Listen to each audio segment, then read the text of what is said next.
We're back to mowing hay again, and I just got out to take a leak, and I got back in, and there's one thing that annoys the shit out of me about these mowers, both of them, whether it's the John Deere or the Case, is that the fact that if you touch this steering wheel here, if you touch this steering wheel, it'll tell you that the steering linkage has failed and blah blah hooba blah blah, and you have to restart the machine, which, you know, whatever.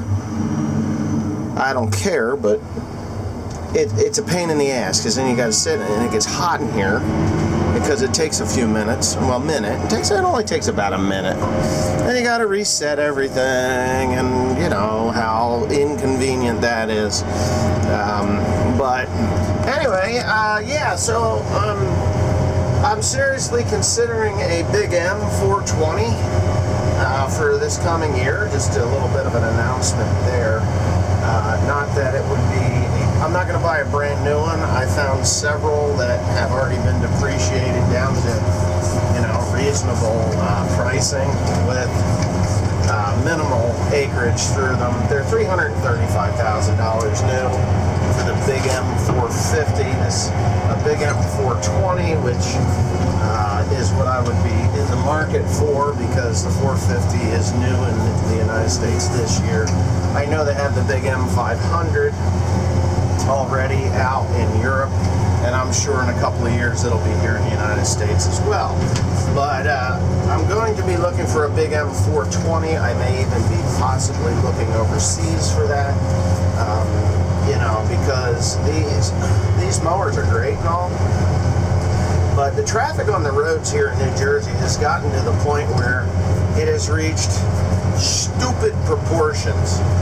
People do not know how to drive here, and I've been given, today I got the finger from this lovely young lady who her parents should be so proud.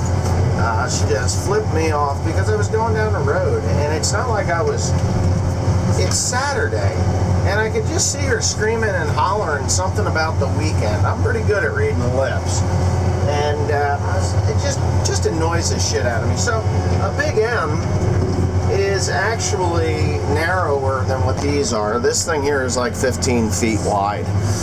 That one's a little wider. This one has like a 14.9 cut. That one has a 15.5 foot cut. So it's about 9 inches narrower on the cut side of it. But that thing has a great big gizmo on the side of it, which extends it an extra foot, so, or 8 inches wider. So that thing's like over 16 feet, or right around 16 feet wide. And there's squirrely going down the road. I don't care what anybody says. Even this John Deere, even though it drives better down the road than what that New Holland does, or New Holland Case New Holland does, they're still squirrely. But I've driven a Big M 420. And it's just like driving down the road with your car. That's 10 feet wide. 10 feet wide, you can get through a 10-foot gate. They claim a 12-foot gate without any problem. So, I think a 12-foot gate. They might even say it's 9 feet in the front. I think they are 9, 12. 12 is 24, and 9, which gives you, 32 feet. It's 9 feet. So you can get through a 10-foot gate with those. So I'm seriously considering that. There's a couple of them in there I believe I could get for somewhere around $160,000 to $190,000. I saw one for $160,000, and I saw another one in New York for $180,000. Not that I'm looking to purchase that right at this moment, but it's coming. It's coming. You know, and they're Caterpillar engines in those, so they're pretty decent motor. C13s, and yes, they still make a C13. They've gotten all the problems out of them. 420 horsepower. So yeah, they're pretty decent machines. And it'll ride smoother, and it'll also cut 32 feet at a swath, which will get my shit done faster. One person, one engine, one blah blah blah. I would still keep one of these, preferably this one that I'm in right now. That Case over there is 10 years old, 11 years old now. This is 11 years old.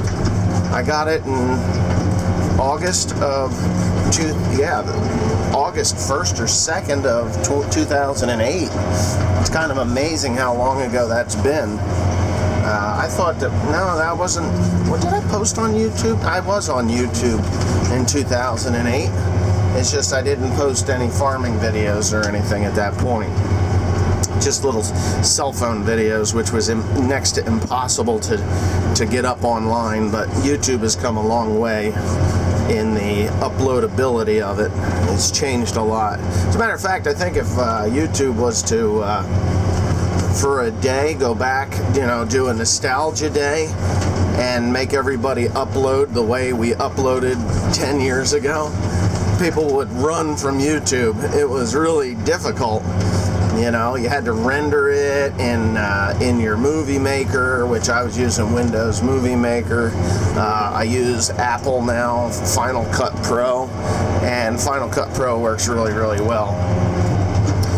Last year, this property, I'm going to talk about this property a little bit. Last year's property was so incredibly wet that I mowed it in the mud, I made ruts, and I couldn't even cut where I'm cutting right now because it was so wet.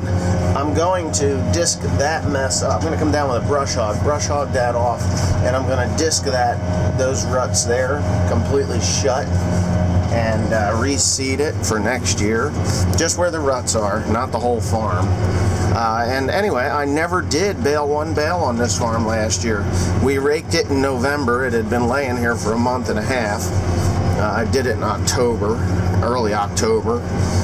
It laid here for a month and a half. I never did bale it. It has rotted up, so all those windrows have rotted away.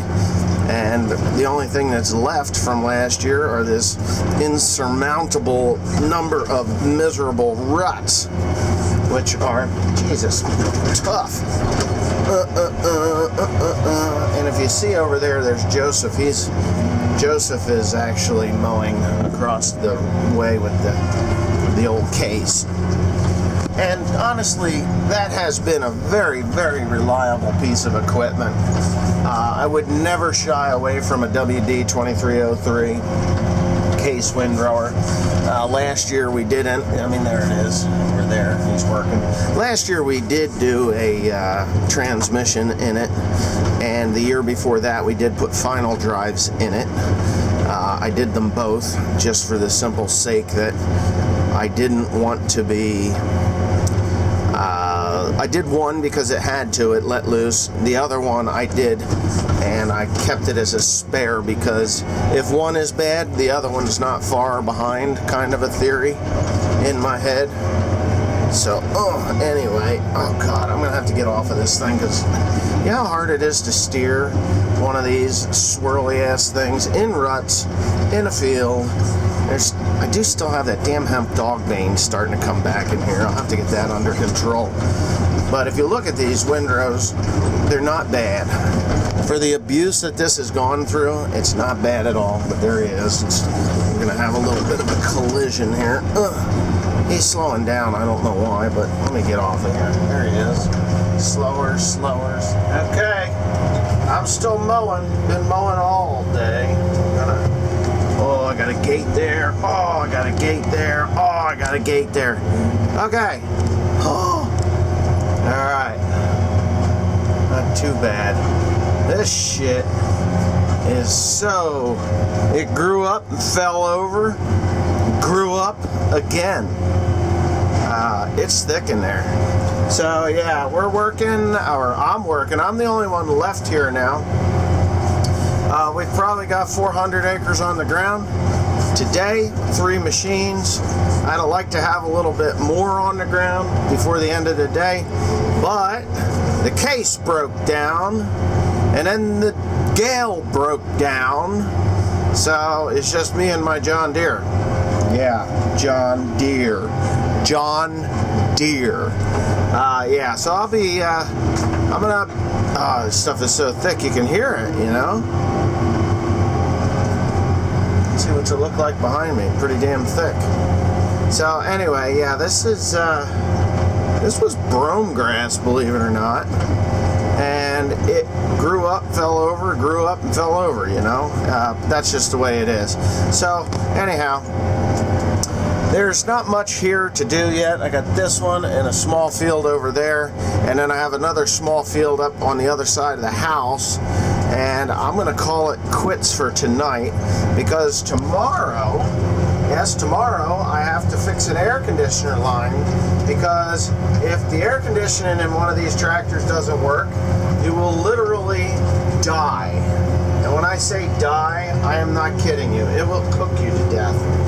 It got to about 130 degrees inside that case windrower. Joe had drank about a gallon of water before he said, "Hey Dad, it's really, really hot in here. I think there's something wrong." I did charge it. And it just ran out immediately. So it's like, well, shit, there's a leak in this thing.